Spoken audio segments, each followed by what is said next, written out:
కుంభరాశి ఫలితాలు. మకర కుంభాలకి శనాధిపతి మొదటి భాగం అయిపోయింది, రెండో భాగం కూడా చివరిలోకి వచ్చింది. అంటే 2.5 4 సంవత్సరాలు అయిపోయింది. 5వ సంవత్సరం దాటింది అంటే మాత్రం మీకు సమస్యలు మొత్తం తీరిపోయినట్లే. ఒక్క సంవత్సరం ఎదుర్కొంది. ఈ 1 సంవత్సరం జాగ్రత్తగా గడపండి, మీకు అన్ని విధాల మేలు జరుగుతుంది. అయితే మకర రాశిలో చెప్పాల్సిన మాట చెప్పలేదు కాబట్టి మకర కుంభాలకి శని అధిపతి కాబట్టి చెబుతూ ఉన్నాను. మకర కుంభాలకి శని స్వక్షేత్రం, మకర కుంభాలకి శని తన ఇల్లు అవుతుంది. మరి శని మకర కుంభాలకి అధిపతి కాబట్టి తన ఇంటిని తను పాడు చేసుకోవడానికి మాత్రం గుర్తుపెట్టుకోవాలి. శని తన ఇంటిని తాను పాడు చేసుకోవడు, నష్టపెట్టడు.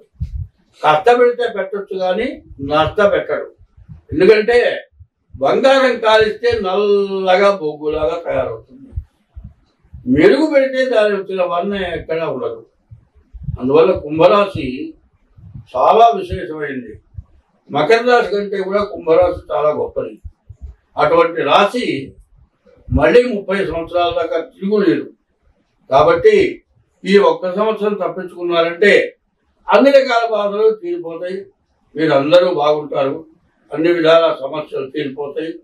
తర్వాత ఈ రాశి వారికి కుజుడు ఒకడు తృతీయంలో ఉన్నాడు, బుధుడు 6వ ఉన్నాడు. ఈ 2 గ్రహాలే బాగున్నాయి. అయితే శని, రాహువు, గురువు, రవి, శుక్రుడు, కేతువు ఈ గ్రహాలు బాగాలేవు. ఒక్క బుధుడు తప్పితే బుధుడు ఈ 2 గ్రహాలు తప్పితే మిగతా గ్రహాలు బాగాలేవు. కాబట్టి ఈ రాశి వాళ్ళు ఎంత ఓర్పు వహిస్తే అంత మంచిది. ఎప్పుడు కూడా దైవ ధ్యానాన్ని మించింది లేదు. ఎప్పుడు కూడా మీ ఇష్ట దైవం ఎవరైతే ఆ దైవాన్ని ఎప్పుడూ స్మరించండి. రెండో మాట మాట్లాడబాకండి. ఎవరితో నా అవసరం వస్తేనే మాట్లాడండి. అవసరం లేనప్పుడు నీ ఇష్టదైవం శివుడు అనుకోండి, నమశివాయ. మరి విష్ణు అనుకోండి, శ్రీరామ, రామ రామ రామ. అట్లా మీ ఇష్టదైవాన్ని స్మరించండి.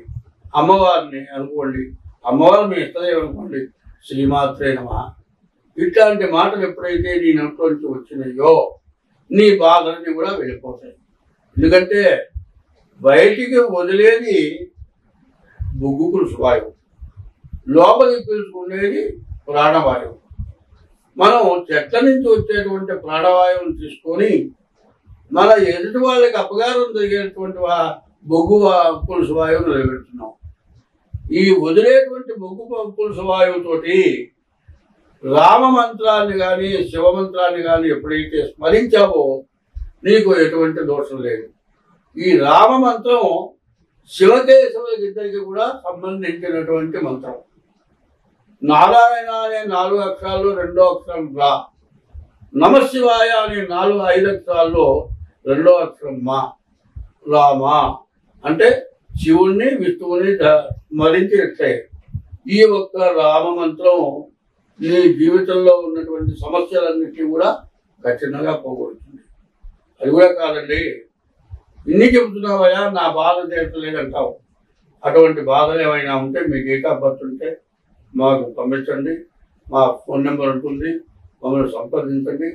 మీకు ఎటువంటి సమస్య ఉన్నా దాని నివారణకు మార్గం చెబుతాం, నివారించగలుగుతారు. అయితే మానవుడు ఎప్పుడు కూడా కష్టము సుఖము 2 కలిసే ఉంటుంది. రాత్రి వచ్చిన వారికి తెల్లవారి పగలు వస్తుంది, పగల తర్వాత రాత్రి వస్తుంది. పగలు వచ్చింది కదా అని సంతోషపడేది లేదు, రాత్రి వచ్చింది కదా చీకటి గురించి బాధపడేది లేదు. ఈ 2 సమానంగా చూసుకోవాల్సిన అవసరం ఉంది. కాబట్టి ఈ రాశి వాళ్ళు మీరు ఏదైనా సరే మీరు జాగ్రత్త పడండి. ఎందుకంటే రాహు వల్ల మీరు ఎవరికన్నా మళ్ళీ డబ్బులు తీసుకునే సమస్య ఉంది. కుజుడు వల్ల అనారోగ్యాల వల్ల సమస్య ఉంది. గురువు వల్ల మీరు మాట్లాడే మాట ఏదైనా దొంగ సాక్ష్యం చెప్పడానికి అవకాశం ఉంది. రవి వల్ల మీ కీర్తి ప్రతిష్టలు పోతాయి. ఎందుకంటే అవసరానికి ఏదైనా దొంగతనం చేస్తే శిక్షింపబడే లక్షణాలు ఉన్నాయి. వార ఫలాలు, పక్ష ఫలాలు, మాస ఫలాలు ఇన్ని చెబుతున్నా అన్ని చూస్తున్నారు. ఎవరికైనా సరే నాకు ఏ బాధ లేదు బాగున్నాను అని తృప్తిగా బతికేవాడు ఇక్కడ పట్టలేదు. లక్షలు ఉండొచ్చు, కోట్లు ఉండొచ్చు, దరిద్రులు ఉండొచ్చు, ముత్తెచ్చుకోవచ్చు, అడుక్కు తినొచ్చు, కానీ బాధ లేకుండా ఉన్నవాళ్ళు లేరు. ఒకప్పుడు అడుక్కు తినేవాళ్ళు సుఖంగా తిని అడుగు మీద పడుతున్నారు, వాళ్ళు కూడా వాళ్ళు ఇబ్బంది పడుతున్నారు. ఎందుకు ఈ పరిస్థితి ఎందుకు వచ్చిందనేది బాగా ఆలోచించుకోవాలి. మొట్టమొదటి ఏమిటా అంటే తల్లిదండ్రులకి అన్నం పెట్టకపోవటం, తల్లిదండ్రులను చూడకపోవటం. ప్రతివాడు ఏమంటాడు, మా సంపాదన మా భార్యాభర్తలు బతికి మా పిల్లలకి చదువులు చెప్పించడానికి మా సంపాదన చాలటలేదు, నీకెక్కడ పెట్టమంటావు అని పరిస్థితి. అదే పిల్లలకి పెట్టడం మానుకొని తల్లిదండ్రులకు అన్నం పెడితే పిల్లలకి అన్నం పెడతారు, మీరు తింటారు, బాగుంటారు.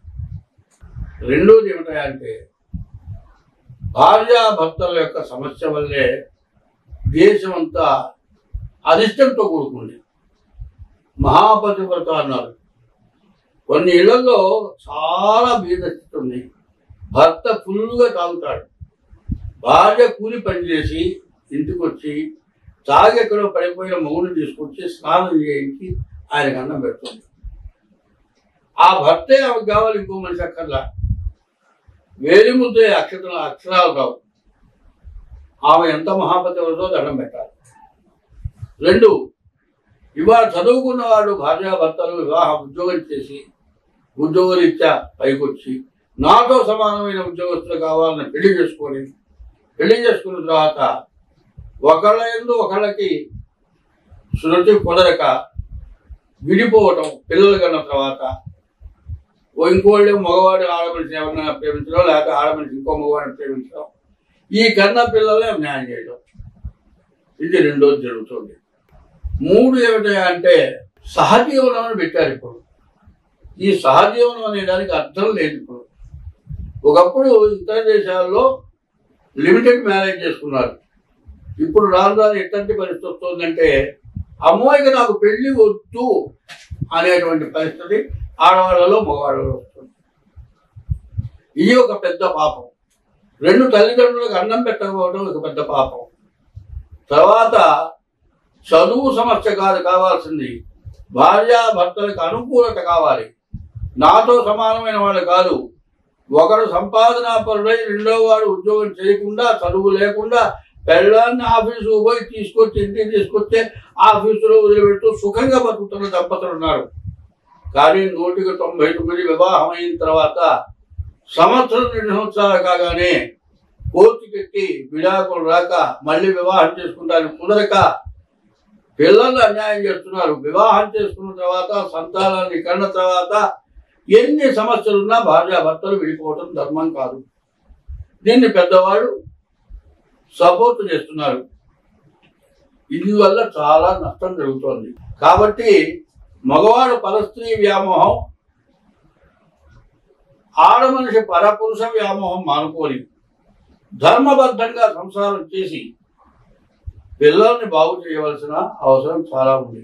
మనకు గ్రహాలు బాగున్నాయి, జాతకంలో నీకు ఈ గ్రహం బాగుందయా, ఈ మహర్దశ బాగుందని చెప్తాం.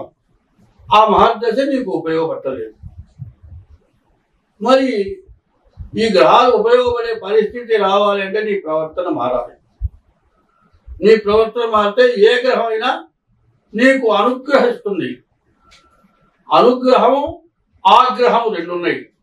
నీకు అనుగ్రహం కావాలంటే, నీకు బాగున్న గ్రహాలని ఉపయోగించుకోవాలంటే నీ ప్రవర్తన చాలా అవసరం. నీ ప్రవర్తన ఎట్లా ఉంది అనేది ఎప్పటికప్పుడు పరీక్షించుకోవాలి. దొంగతనం చేసేవాడు వాడికి తెలియదు కదా నేనే దొంగతనం చేశాను అనుకుంటాడు. కానీ నువ్వు చేసిన దొంగతనం నువ్వు అనుభవించక తప్పదు. కాబట్టి నీ ప్రవర్తన వల్ల నీ గ్రహాలు నీకు ఉపయోగపడట్లేదు. కాబట్టి ఏ గ్రహం వల్ల నువ్వు బలం పొందాలన్నా ఆ గ్రహాల యొక్క అనుగ్రహం పొందాలి. ఆ గ్రహాల యొక్క అనుగ్రహం పొందాలి అంటే నీకు 9 రంధ్రాలు ఉన్నాయి ఇంట్లో. ఈ 9 రంధ్రాలు పనిచేయాలంటే 9 గ్రహాలు పనిచేయాలి. ఈ 9 గ్రహాలు పనిచేయాలంటే ఏ గ్రహం ఉపయోగపడుతుందో ఆ గ్రహాన్ని ఉపయోగించుకోవాలి. ఇంకా దాని నుంచి చెడు గ్రహాల నుంచి తప్పించుకోవాలంటే దానికి తగిన దోషం పోయేటువంటి మార్గాన్ని మీరు అనుభవిస్తే అన్ని విధాలా మీకు మార్గం దొరుకుతుంది, అన్ని విధాలా బాగుంటుంది.